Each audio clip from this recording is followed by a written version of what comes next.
Shalom semuanya. Alkitab berkata Yesus mati karena dosa-dosa kita. Dia dikuburkan, tetapi pada hari yang ketiga dia dibangkitkan. Sekarang kita merayakan Paskah, yang artinya kita merayakan kebangkitan Tuhan Yesus.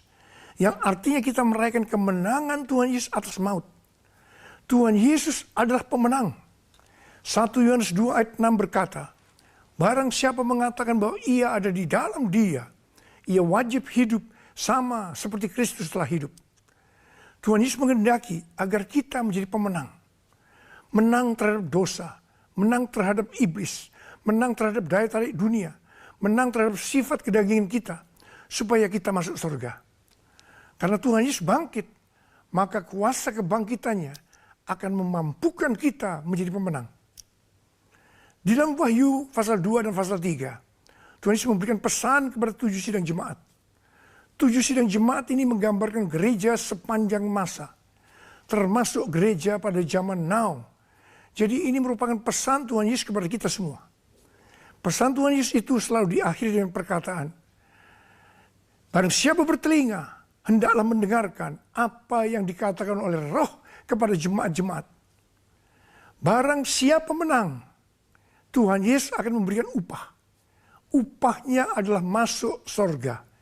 Jadi hanya para pemenang yang masuk surga. Kunci untuk menjadi pemenang adalah mendengarkan dan menuruti firman Tuhan. Hari-hari ini kita berperang melawan COVID-19. Pemerintah mengingatkan agar kita bersatu melawan COVID-19. Yang harus kita mengerti bahwa serangan COVID-19 yang dalam kurun waktu sekitar 4 bulan ini hampir ke seluruh dunia, itu merupakan serangan iblis. Seperti yang Tuhan Yesus katakan bahwa pencuri, yaitu iblis datang hanya untuk mencuri dan membunuh dan membinasakan. Karena itu ciri serangan dari COVID-19 adalah menimbulkan ketakutan, kekhawatiran, dan kepanikan yang luar biasa. Ternyata sekarang banyak yang ketakutan kepada hal-hal lain yang tidak jelas ketimbang ketakutan kepada COVID-19 itu sendiri.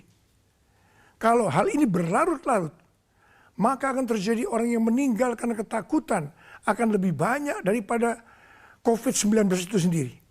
Dan memang hal ini yang dikehendaki oleh iblis. Tuhan akan menuntun kita agar menjadi pemenang dalam peperangan melawan COVID-19. Hal yang pertama, agar kita menjadi pemenang, yaitu kita harus melakukan sesuai dengan apa yang tertulis dalam 2 Tawarikh 7 ayat 13 dan 14 yang berkata bahwa kalau kita melihat Tuhan menutup langit sehingga tidak ada hujan, dan Tuhan menyuruh belalang memakan habis hasil bumi, di mana ini berarti krisis ekonomi.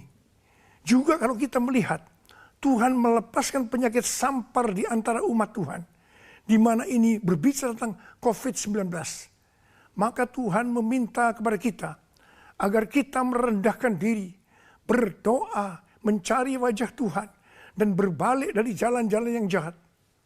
Kalau itu kita lakukan, Tuhan berjanji bahwa Tuhan akan mendengar dari sorga doa-doa kita, dan akan mengampuni dosa kita, dan akan memulihkan negeri kita, Indonesia yang tercinta. Kita menjadi pemenang melawan COVID-19.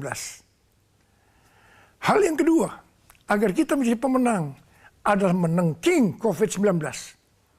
Tuhan berkata kepada saya bahwa untuk melawan balik serangan COVID-19 yang membuat ketakutan, kekhawatiran, dan kepanikan, maka kita harus menghardik COVID-19 seperti Tuhan Yesus menghardik badai yang dahsyat seperti pada waktu itu dengan berkata, diam, tenanglah. Kalau Tuhan Yesus berkata kepada saya untuk melakukan itu, maka ini bukan berarti hanya untuk saya saja. Tetapi saya diminta untuk menyampaikan kepada saudara.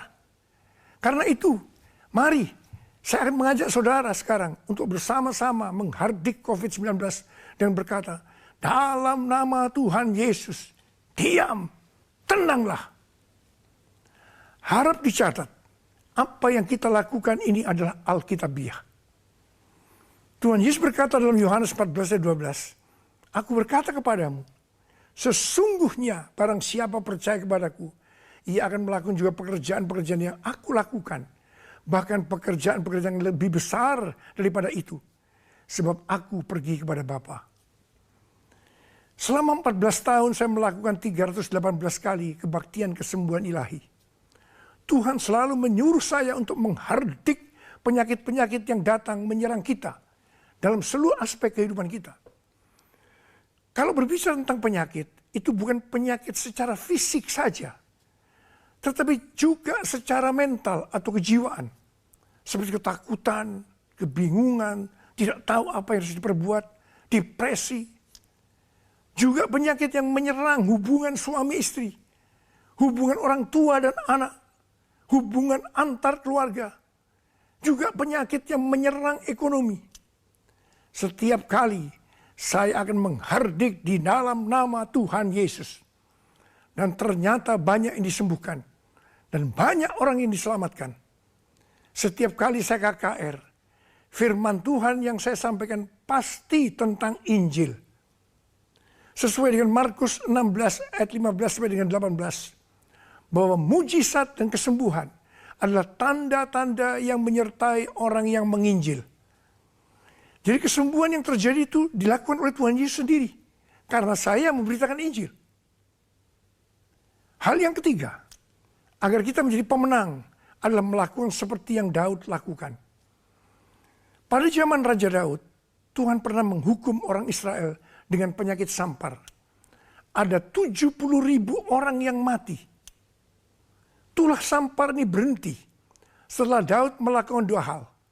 Yang pertama, Daud bertobat, minta ampun sungguh-sungguh kepada Tuhan. Yang kedua, Daud membuat mezbah dengan membayar harganya. Jadi pada waktu Daud membuat mezbah di tanah Arauna, orang Yebus itu, Arauna berkata kepada Daud bahwa dia yang akan menanggung semua biaya pembuatan mezbah dan untuk korban bakaran. Tetapi Daud menolak.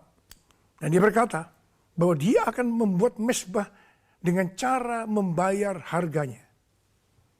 Saya percaya COVID-19 akan dikalahkan kalau gereja-gereja Tuhan membuat mezbah doa, pujian, dan penyembahan dengan membayar harga. Yaitu gereja harus hidup dalam kesatuan hati, unity. Jadi, gereja jangan saling menyerang.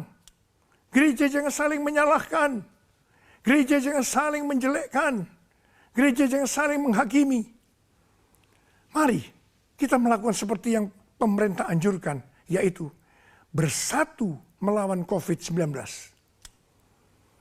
Hal yang keempat, agar kita menjadi pemenang, adalah dengan kita memuji dan menyembah Tuhan.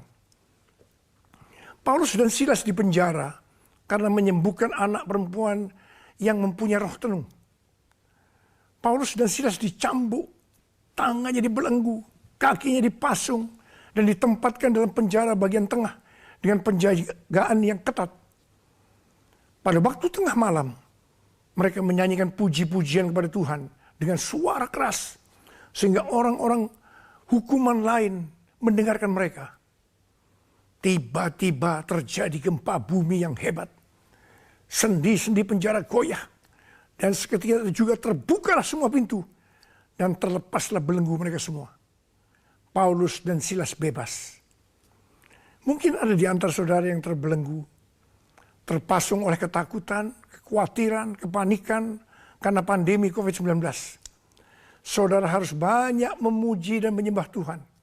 Seperti yang dilakukan oleh Paulus dan Silas. Paulus dan Silas melakukan apa yang disebut korban pujian. Atau korban ucapan syukur.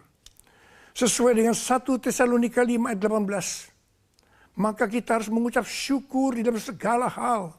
Yang berarti baik, enak maupun tidak enak.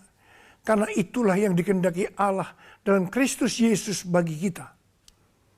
Untuk melakukan korban pujian atau korban ucapan syukur itu tidak gampang. Kita perlu belajar dari Daud. Seperti yang Daud lakukan dalam Mazmur 103 ayat 1 yang berkata, pujilah Tuhan, hai jiwaku. Pujilah namanya yang kudus, hai segenap batinku. itu artinya kita memerintahkan kepada jiwa kita untuk memuji Tuhan. Terus perintahkan, meskipun itu terasa berat, sampai kita bisa memuji Tuhan. Dan saudara akan menang melawan COVID-19. Saudara juga bisa menyanyikan lagu, hati yang gembira adalah obat yang manjur. Ada banyak ayat dalam Alkitab yang mengatakan bahwa kita harus bersuka cita. Kita harus bergembira. 1 Tesalonika 5 ayat 16 berkata, bersukacitalah senantiasa. Hati yang bersukacita, hati yang gembira adalah obat yang manjur untuk melawan COVID-19. Hal yang kelima, agar kita menjadi pemenang adalah melakukan seperti yang terdapat dalam Yesaya 26 ayat 20 yang berkata, mari bangsaku, masuklah ke dalam kamarmu, tutuplah pintumu sesudah engkau masuk. Bersembunyilah barang sesaat lamanya sampai amarah itu berlalu. Jadi, di rumah saja itu bukan merupakan kekalahan terhadap COVID-19, tapi justru ini merupakan kunci kemenangan. Amsal 22 ayat 3 berkata, kalau orang bijak melihat malapetaka, bersembunyilah ia. Tetapi orang yang tidak berpengalaman, berjalan terus, lalu kena celaka. Biarlah kita menjadi orang yang bijaksana. Kita akan di rumah saja sampai pandemi COVID-19 ini berlalu. Hal yang keenam, agar kita menjadi pemenang adalah dengan cara menabur. Pada waktu masa kelaparan, Tuhan berkata kepada Ishak, jangan pergi ke Mesir. Diamlah di negeri yang kutunjukkan kepadamu. Dan Ishak tinggal di Gerar. Mesir berbicara tentang cara-cara lama. Di dalam menghadapi kelaparan, Tuhan berkata kepada Ishak, jangan pakai cara-cara lama, tetapi harus pakai cara Tuhan. Setelah itu, apa yang Ishak lakukan? Pada tahun itu juga, yang berarti pada masa kelaparan, Ishak menabur. Saya percaya ini suatu tindakan yang tidak gampang untuk dilakukan. Karena benih yang ditabur adalah persediaan untuk mereka makan. Tetapi Ishak pakai itu sebagai benih untuk ditabur. Karena Ishak melakukan apa yang Tuhan kehendaki, maka dikatakan Tuhan memberkati Ishak. Sehingga pada tahun itu juga Ishak mendapatkan hasil 100 kali lipat. Ishak menjadi kaya, bahkan kian lama kian kaya. Sehingga Ishak menjadi sangat kaya.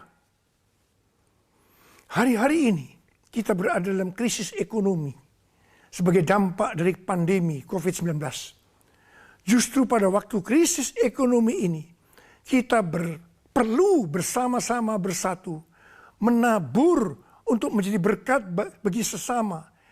Seperti mengadakan bakti sosial, menyediakan APD bagi tenaga medis dan lain-lain. Saya percaya ini yang dikehendaki oleh Tuhan.